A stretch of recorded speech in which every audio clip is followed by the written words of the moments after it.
Mga kuweba, para silang bersyon ng kalikasan ng isang UFC fighter. Kung hindi ka nila tatalunin sa pamamagitan ng matinding hampas, puputulin naman nila ang supply ng hangin mo. Iniisip pa rin ng mga tao, kaya silipin natin. Susubukan nating pasukin ang mga pinakamapanganib na kuweba sa mundo. Pinakamainam simula ng adventure ng paggalugad sa pinakamalaking sistemang kuweba na kilala ng tao. Sa pangalan pa lang na Mammoth Cave, aasahan nung maluwag ito. Maraming espasyo para gumalaw at, alam mo na, hindi mamatay. Oo, yun ang akala mo. Mayroong mahigit 426 na milya na mga lagusan sa sistema at yon ay yung mga namapa pa lang. Para itong isang underground na VIP lounge. Perpekto ito sa mga bilyonaryo na magtago habang magulo ang mundo at tayo'y nawawala. Pero kahit malawak ang espasyo, delikado pa rin ang mga kuweba. At hindi, wala itong kinalaman sa mabagsik na hayop. Pag-uusapan pa natin yan mamaya. Noong 1925, pumasok si Floyd Collins sa Mammoth Cave para gawing atraksyon sa mga turista. Lahat tayo may pangarap, di ba? Noon, tismis pa lang ang ilaw na di kuryente at madilim pa rin ang maraming lugar. Kaya hindi prioridad ang lagyan ng ilaw ang malaking kuweba sa Kentucky. Naglakbay si Floyd, dala ang lampara at maling kumpiyansa. Ilang oras sa paggalugad, nagloko na ang lampara.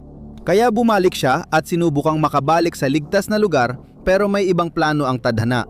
Dumaan siya sa isang masikip na lagusan at naipit siya roon. Sa taranta niya, natamaan niya ang 26 na librang bato na dumurog sa kanyang bukong-bukong. Kung hindi niya napansin, napakasama ng desisyong iyon. Si Floyd ay natrap sa nagyelong madilim na kuweba. Namatay siya sa lamig sa loob ng 2 linggo bago siya natagpuan.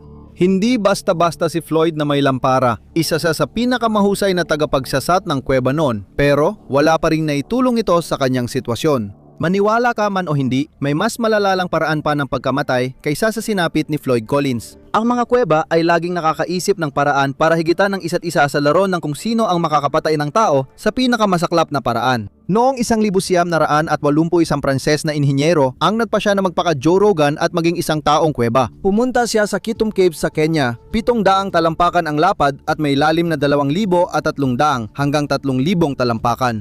Sige, hindi ito ang Grand Canyon ng mga kuweba, pero sa loob nito may nakamamatay. Isang bagay na sobrang delikado na kapag nakatakas, siguradong masama ang araw nating lahat. O baka may klipa nga, ito ang Marburg virus. Dahil sa Egyptian fruit bat yan. Pagkatapos ng paglalakbay sa ilalim ng lupa, namatay ang Pranses na ininyero.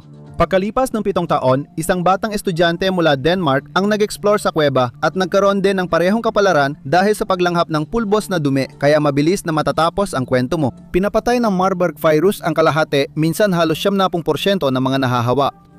Nagsisimula ito sa pinakamasamang trangkaso at sakit sa tiyan na naranasan mo. Hindi maganda ang pakiramdam pero malalampasan. Pero ang katapusan, matinding pagdurugo at pagkabaliw. Para silang mga tauhan sa isang haunted house at akala mo masama na ang COVID. Nakakagulat, hindi pa rin isinara ng mga autoridad ng Kenya ang Kitum Cave na isang desisyon. Isang bagay na masasabi kong may kumpiyansa o masyadong umaasa. Sa kabutihang palad, hindi ganoon ang kaso sa isang kuweba sa Utah na nagbabalik ng mga bangungot sa lokal na komunidad. Nati Pati Cave.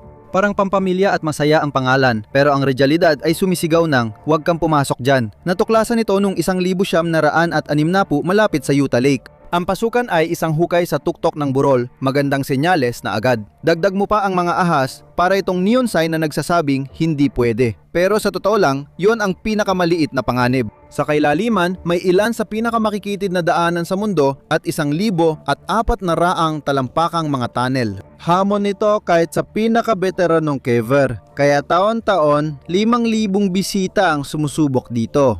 Pumasok ng gabi, karaniwan na yan. Sino bang ayaw gawing mas nakakatakot ang isang nakamamatay na kuweba? Sa 4 na okasyon, may mga bisitang naipit, kinailangang sagipin at malamang nasubok din ang kanilang katinuan. Sa huli, pansamantalang isinara ang kuweba dahil ayaw matuto ng mga tao. Matapos maglagay ng gate at magdagdag ng proseso ng aplikasyon para kontrolin ng tao, muling binuksan ng otoridad ang kuweba noong Mayo 2009, ngunit agad nila itong pinagsisihan. Makalipas ang 6 na buwan, si John Edward Jones at 3 niyang kaibigan ay nag-explore ng kuweba, lalo na ang bird canal. Nakakatawa isipin. Nagkamali ng liko si Jones at napunta sa dead end. Wala nang ibang daan kundi pababa na akala niya ipalabas. Ang lagusan ay 10 by 18 pulgada lamang, isang espasyo na parang ginawa para sa takot, hindi para sa tao. At naipit si Jones. Naging misyon ng pagsagip ang paggalugad. Mahigit isang araw nakabitin ng patiwarik si Jones at sinubukan ng mga tagapagligtas ang lahat para iahon siya. Nagbigay ng panandaliang pag-asa ang lubid at puli bago pumalya. Muling bumagsak si Jones sa lagusan. Grabidad 1, tagapagligtas 0. Paalala, hindi ginawa ang tao para maging pansamantalang paniki. Hindi kinaya ng puso ni Jones at siya ay namatay. Delikado ang paglabas ng kanyang katawan, kaya isang opsyon lang ang natira. Nasa loob pa rin siya ng kuweba, isang malungkot na tanawin. Ayaw ng mga autoridad ng Nattipati Part 2 kaya tuluyan nilang isinara ang kuweba. Pinuno ng semento ang mga pasukan, ang pinakamatinding senyas na huwag gambalain. Kung akala mo nakakatakot na ang Nattipati, may 2 underwater death traps din agad ang Sunshine State. Tama na. Pigilan ang iyong kamatayan. Yan ang karatulang sasalubong sa iyo sa Hernando County sa Gulf Coast ng Florida. At syempre, sabi ng Florida, hawakan mo ang buhaya ko. Kilalanin ang Chasowitska Wildlife Management Area. Matatagpuan dito ang 2 underwater cave, Buford Springs at Eagle's Nest Sink, na tinaguriang Mount Everest ng cave diving. Parang opsyonal lang ang kamatayan dito. Ang Buford Springs ay nasa ilalim ng pine swamp, kaya kailangan maglakad ng mga diver sa abot bewang na putik bago makarating. Ang kuweba ay umaabot ng halos 170 talampakan ng lalim. May isang lagusan dito na may malinaw na tubig, mapuputing bato at makitid na pasukan na umaabot hanggang 184 na talampakan. Napakaganda ng tanawin kung di mo iisipin ang panganib. Ngunit ang Eagle's Nest Sink ay napapaliit sa Buford Springs na parang pambatang pool lang. Isang maze na may habang 1 milya na bumababa ng 300 talampakan ang lalim. Magandang lugar, ulit, kung hindi mo lang iisipin na isang maling galaw ay ikamamatay mo. 12 tao nang namatay dito sa nakalipas na 40 taon Buford Springs. 2 bangkay ang nakuha noong 2022 kahit na isinara ito noong 2019. Mukhang ang pagsasara ay parang suhestyon lang sa Florida. Kung gusto mo ng malalalim na usapan sa geograpya, mag-subscribe ka na. Ang tagal ko na sa research cave, parang nagkakastalactites na ako. Kung di mo pa alam, ang cave diving ay isa sa pinakadelikadong sport sa mundo. Oo, dito tulad ng pagminiting. Pero baka OA lang ang reputasyon nito. Kadalasan, ang mga diver na kaharap si kamatayan ay yung mga lumaktaw sa training, may dalang gamit na hindi sapat, o gumagawa ng desisyon na tila walang common sense. Ang payo ko, magkunwari ka na lang na ikaw si Jack Cousteau habang naliligo sa batya. Sa totoo lang, mas lalong tumitindi ang mga pangalib ng caving pagdating sa kabila ng Atlantic. May mga tao talagang handang sumisid ng malalim, pasensya na, hindi ko napigilan, para lang makabasag ng mga record. Maligayang pagdating sa Bushman's Hole sa Ilagang Cape Province, South Africa, isang dabuhalang sinkhole. Bakit bisitahin? Dahil sa hatak ng kailaliman. Pumupunta ang mga tao dahil matapang sila o nagbakasyon ang kanilang common sense. Noong 1976 sumisid ang Portugis na si Nuno Gomes hanggang 1927 talampakan, pinakamalalim na narating ng sinuman. Sino ang nakakaalam sa ilalim? Sobrang dilim na roon. Parang sinasabi ng mundo na hindi para sa iyo ito, pero hindi pa rin sumusuko ang mga tao. Noong 1974 si Diendre ay 164 na talampakan na sa kuweba, tumutulong sa grupo para sa pagsisid. Hindi na siya muling nakahon ng buhay. Akala ng grupo niya na sanhi ay pagkalason sa oxygen, paghinga ng oxygen sa mataas na presyon. Isa pang hinala ay hypercapnia o pagdami ng carbon dioxide sa dugo. Nakakalungkot, walang exit surveys o feedback ang kuweba mula sa mga bisita at hindi rin nila makumpirma ang anuman. Natagpuan ang katawan ni Dreyer noong 2005 ng diver na si David Shaw. Tinangkang kunin ni Shaw ang bangkay, ngunit nasabit siya at namatay rin. Ang kuweba ay may dami ng namatay na parang sa slasher movie. Hindi rin kailangan sumisid sa tubig para mamatay sa pagkasakal. Ang lawa ng Nyos sa Hilagang Kanlurang Cameroon ay parang kuweba kung ipipikit mo ang iyong mata at magpapanggap ka. Lawa ito sa bunganga ng bulkan, tila di pa sapat ang panganib ng mga kuweba, may magma pa. Noong Agosto 21, 1986 naganap ang trahedya. Ang lawa ay bumuga ng humigit kumulang 100,000 hanggang 300,000 tonelada ng carbon dioxide. Natakpan ng gas na pampatulog ang buong lugar. Mahigit 1,700 katao at 3,500 mga alagang hayop ang nasuffocate sa ilalim ng di nakikitang ulap. Hindi ito isang pagsabog ng bolkan o hindi man yung karaniwang diretsong ure. Iba ito. Mas bihira, mas delikado, at napakadaling hindi mapansin. Hindi naman dapat parang galit na lata ng soft drink sa mga lawa, pero ganoon ang lawa ng Diyos. Ang limnic eruption ay kapag ang carbon dioxide ay biglang umaangat mula sa tubig at bumabalot sa lupa dahil mas mabigat ito kaysa sa hangin na mas gusto nating hindi ikamatay. Ngayon, may solar-powered na tubo na tuloy-tuloy nagpapalabas ng gas, nakakatulong ito pero hindi pa rin ligtas ang lawa. Masama pa ring ideya ang mag-dive doon pero may mga gumagawa pa rin. Pero may mas delikadong mga kuweba pa talaga. Hinakit ka nila sa kalmadong kondisyon pero bigla kang lulukohin, psych! May matinding ipinagmamalaki ang Gua Temperung Cave. Ito ang pinakamalaking limestone cave sa Malaysia na may 2.7 milya ang haba. Tinawag itong Temperung dahil ang kisame ay kahawig ng balat ng nyog ayon sa mga lokal. Mahalaga pa rin ang branding kahit sa ilalim ng lupa. Ang Alam Cavern ay 236 talampakan ng taas, habang ang Gergasi Cavern ay may 49 talampakang haligi, mayroon ding ilog sa ilalim ng lupa. Maraming pwedeng hangaan kung gusto mo talagang mag-sightseeing sa sobrang dilim, pero 1.1 milya lang ng kuweba ang pwedeng makita ng publiko. Maniwala ka, may dahilan kung bakit ganon. Tumapak ka sa platform 4. Parang naka-battery saver mode ang otak mo. Humihina ang oxygen, nahihirapan kang huminga, at sumasabay ang hilo.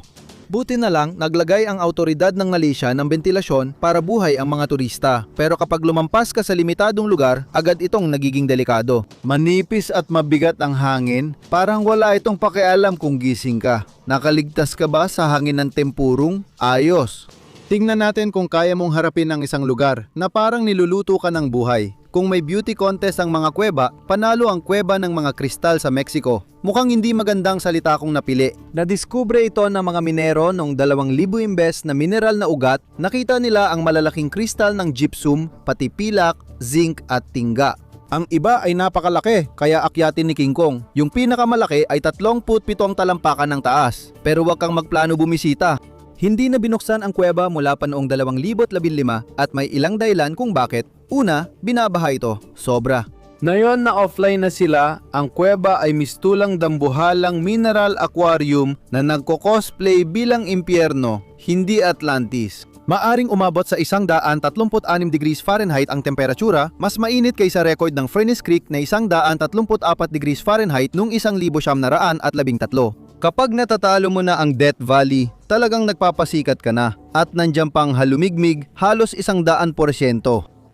Isipin mo ang New York tuwing Hulyo pero mas mainit pa hanggang parang pawis na rin ang hangin. Sa sobrang init, parang oven ang katawan mo. Pawis ka ng pawis pero walang epekto. Magpalamig, imposible. Pagkatapos ng 10 minuto, para nagre-resign na ang mga internal organs mo. Gusto mo bang makita ang mga kristal? Kailangan mong mag-full sci-fi at magsuot ng espesyal na refrigerated full-body cooling suit. Dadaan ang tubig sa mga tubo papunta sa cooling mattress na nakabalot sa katawan mo. Congrats! Para kang portable air conditioner na may paa. Pagkatapos ng mainit na kuweba, magpalamig naman tayo sa New Zealand kung saan mukhang palakaibigan ang mga kuweba. Ang Waitomo District sa hilagang isla ng New Zealand ay may mahigit 300 kuweba, pero ang Waitomo Glowworm Cave ang pinipilahan ng lahat. Higit 500,000 katao ang dumadayo dito taon-taon para sa nakaka-relax na sakay ng bangka sa ilalim ng asul-berdeng kalangitan. Malakalawakan ng itsura nito dahil sa isang maliit na insekto, ang pinakamaliit na bumbilya ng kalikasan. Ngunit militar ang disiplina sa lugar. Kapag umulan sa labas, agad na bumabaha sa loob. Mabilis tumaas ang tubig sa sapa, nawawala ang mga mababang silid at kahit tumupa na, maraming tanong pa rin kung gaano katagal ligtas ang kuweba. Sa mahigit 90 taon, nakalikom ang Glowworm Cave ng 13 talampakang putik na parang natural na bath bomb, kaya lumiit ang mga daanan ng tubig. Mas mabilis na ang agos ng tubig, gaya ng gripo na tinakpan ng hinlalaki. Naranasan na ito ng rehiyon 2 taon na ang nakalipas ng magdulot ng biglang baha ang malakas na bagyo. Pinalad ang mga kuweba pero ipinakita nito kung gaano kabilis magbago ang sitwasyon mula sa tahimik na bangka hanggang sa parang whitewater rafting sa loob. Kapag may bisita tapos biglang bumaha, siguradong sakuna yon. May kasaysayan ding nagpapatunay dito. Ang Tam Duang Cave sa Thailand ay may habang 6.2 milya at noong Hunyo 2018 ito ay naging pinaka nakakatakot na escape room sa buong mundo. Noong Hunyo 23, pumasok sa kuweba ang 12 batang lalaki mula sa lokal na soccer team at kanilang assistant coach sa gitna ng tag-ulan. Agad pinarusahan ng kuweba ang desisyon. Binaha ang masisikip na daanan kaya napilitan ang koponan umatras ng 2.5 milya papasok sa maliit at mabatong gilid. Ang mga oras ay naging mga araw at pagkatapos ay mga linggo. Halos walang pagkain, nabuhay sila sa pamamagitan ng paghahati-hati ng kaunting merienda at tubig mula sa kuweba na malayo sa pagiging espesyal. Ang coach nilang si Ekapol Chantawang, dating mongheng Budista, ay hindi kumain at tinuruan ang mga bata ng meditasyon para pabagalin ang paghinga nila. Bumaba ang antas ng oxygen sa 15%. Parang nakatayo ka sa isang bundok na 8,000 talampakan ng taas. Hindi ka pa mawawalan ng malay, pero siguradong huwag kang tatayo ng biglaan. Nagkaalarma na. Natagpuan sila ng mga tagapagligtas pero lumaban ang kuweba. Namatay si dating Thai Navy SEAL Saman Gunan habang nagdadala ng tangke ng oxygen. Pumasok na sa boss mode ang kuweba. Di nagtagal, halos 10,000 katao ang sumali sa operasyon ng pagsagip. Mga diver, sundalo, pulis, inhinyero, pati siguro isang pinsa na may alam sa kuweba. Nandoon silang lahat. Mula Hulyo 8 hanggang 10 lumangoy ang mga diver sa mga lubog na lagusan at isa-isang inilabas ang bawat batang lalaki na parang bitbit nilang mga kinakabahang maliit na bag. Ligtas na nakalabas ang bawat isang batang lalaki at ang kanilang coach. Pinarangalan si Gunan. Sa kasamaang palad, namatay si Thai SEAL Beirut Pakbara makalipas ng 1 taon dahil sa blood infection na kaugnay ng operasyon. Ngayon, nananatiling sarado ang Tamlong tuwing panahon ng tag-ulan dahil ayaw ng kahit sino ng panibagong insidente. Mula sa maalamat na pagsagip sa Thailand, lilipat tayo sa South Africa kung saan ang mga kuweba ay kilala hindi sa himala kundi sa paglulun ng mga diver. Noong Setyembre ng 1984 si Peter Vilholtz na 29 na taong gulang at ang dalawa niyang kaibigan ay nagpasya na maglakbay papuntang Sterkfontein Caves sa labas lang ng Johannesburg. Sikat ang mga kuweba sa masisikip na lagusan, binahang mga lagusan at mga lawa na dapat sana ay may babala. Ang plano nila, sundan ang gabay na lubid. Pumunta sa Milner Hall, kumuha ng datos, umuwi, madali lang. Pero gaya ng sa pelikula ng Sakuna, nagkahiwa-hiwalay ang grupo. Nauna, ang pinakamagaling na diver para maglagay ng palatandaan, kasunod sina Peter at ang bagong kasama. Ano bang pwedeng magkamali? Pumasok sina Peter at ang grupo sa kuweba gamit ang karaniwang gamit sa cave diving, dobleng tangke, makapal na wetsuit, guide rope at iba pang pang-iwas disgrasya na setup. Maayos naman ang lahat kaya syempre nakita ni Peter ang isang misteryosong madilim na lagusan at sinabi, "Uy, ano to?" Pagkatapos, binitawan niya ang lubid. Bakit nga ba hindi magpasok ng gulo sa itim na maze sa ilalim ng tubig? Nang mapansin ng iba na nawala siya, nilamon na siya ng labyrinth na gapapamukhang aisle ng IKEA sa pangunahing kuweba. Nahiwalay siya at napunta sa isang malaking lihim na silid.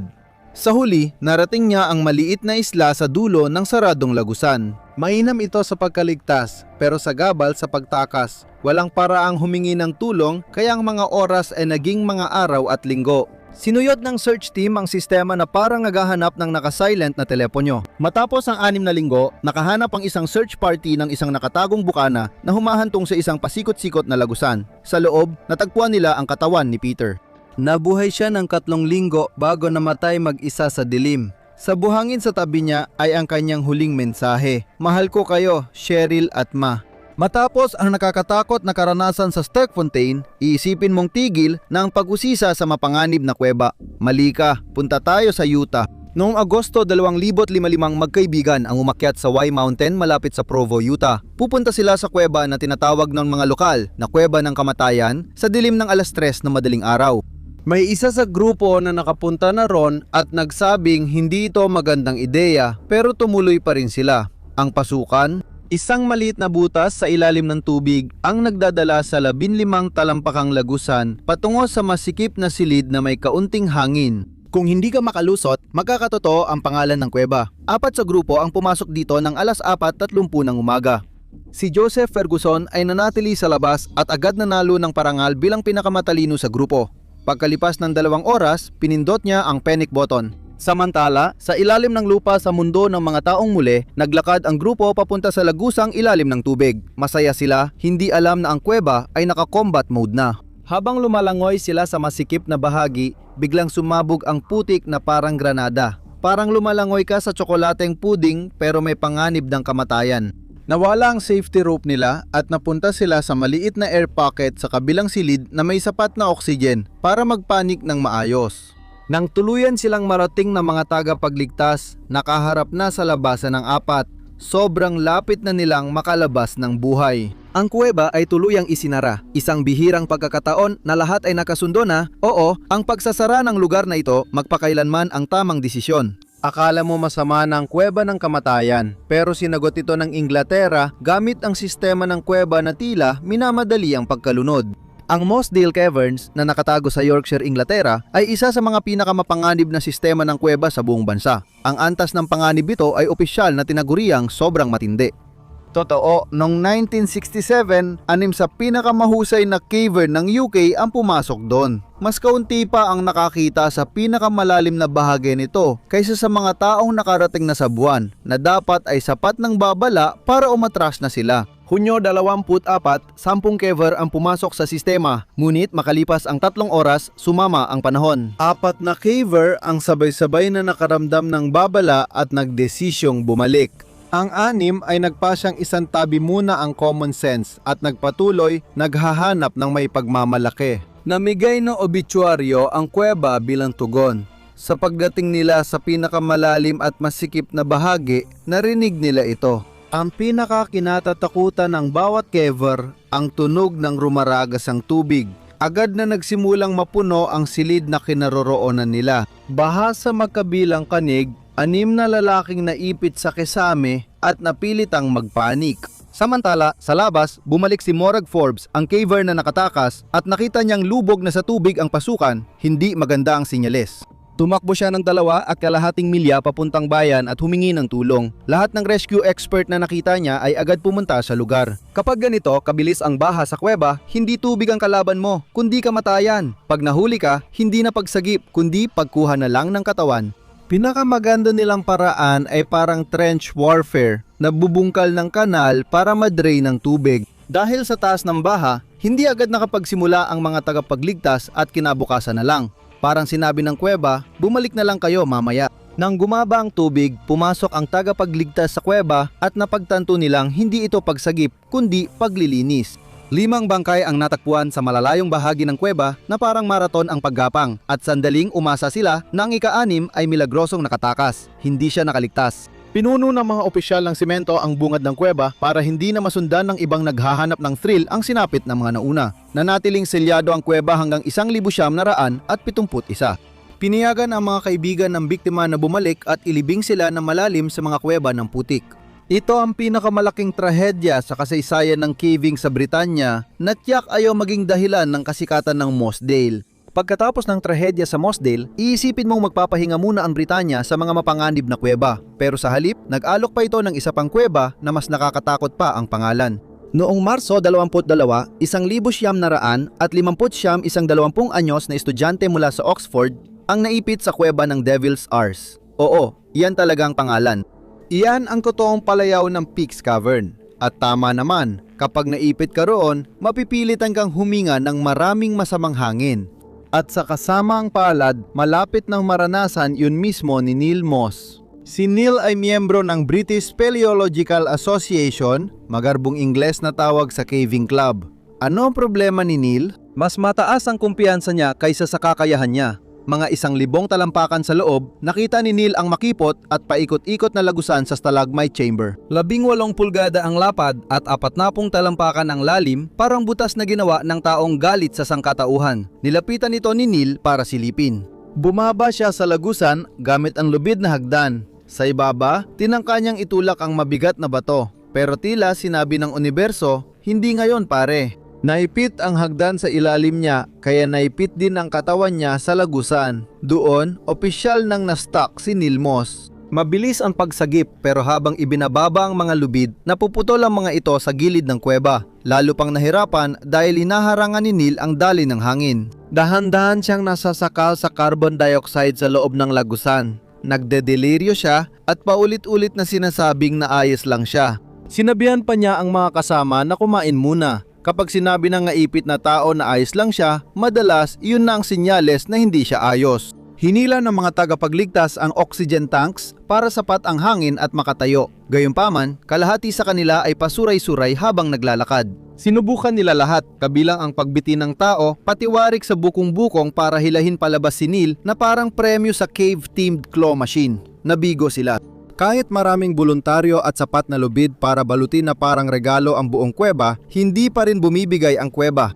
Matapos ang 24 na oras, buhay pa si Neil. Ngunit mabilis nang humihina. Maya-maya, bumuhos ang ulan. Bumaha ng tubig sa kuweba, nagbadyang maipit din ang mga tagapagligtas. Pinayuhan ng mga tagapag-ugnay na lumabas ng lahat.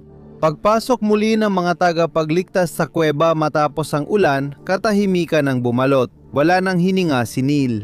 Inamin ni Dr. Hugh Kidd, ang medic sa lugar, na iyon lang ang beses na nagdeklara siya ng pagkamatay nang hindi nakita ang katawan. Ipinakita ng trahedya ni Neil ang panganib ng mga kuweba. Buti na lang, may dagdag na kagamitan na ngayon ang modernong mga tagapagsiyasat bukod sa lubid at pag-asa. Pwede nang gamitin ang sonar para imapa ang mga kuweba at makita agad ang mga bawal pasukin bago sumisid. Gumagamit ang diver ng handheld sonar na parang underwater stud finder para sa mga lagusan ng kamatayan. Lahat ng impormasyon ay mahalaga. Sa ibabaw ng tubig, binabantayan ng air sensor ang mga panganib sa kuweba na madalas balewalain ng tao. Antas ng carbon dioxide, temperatura, halumigmig at iba pang panganib sa kapaligiran. Simula nang masagip si Tom Duong, naging mahalaga ang mga underwater drone. Sa hinaharap, makakapagdala na sila ng supply tulad ng pagkain, tubig at tangke ng hangin, parang aquatic DoorDash robots. Kahit gaano ka-advance ang teknolohiya, hindi kailanman magiging tunay na ligtas ang mga kuweba dahil pabago-bago ang mga ito at hindi mahuhulaan. Kapag gusto nilang sirayin ang araw mo, walang babala, diretso agad sa panganib. Ang mga tao rin laging mausisa. Pag nakakakita tayo ng butas sa lupa, iniisip natin na may kakaiba o astig doon. Yung mga nagkukuwebang tao, sobrang kumpiyansa at sanay na, kaya di na nila mapigilang gamitin ang kakayahan nila. Ang mga kuweba ay tila time capsule ng mundo. May milyon-milyong taon silang kasaysayan, ngunit ang iba ay itinatago ang sikreto sa tradisyonal na paraan, pinapatay ang ilaw at hinahayaan ng dilim. Salamat sa pagsama ngayon. Sana nagustuhan mong video. Kung gusto mo pa ng ganito, mag-subscribe at i-on ang notifications. Malaking tulong ito. Maraming salamat ulit at magkita tayo muli sa susunod dito sa Mapa.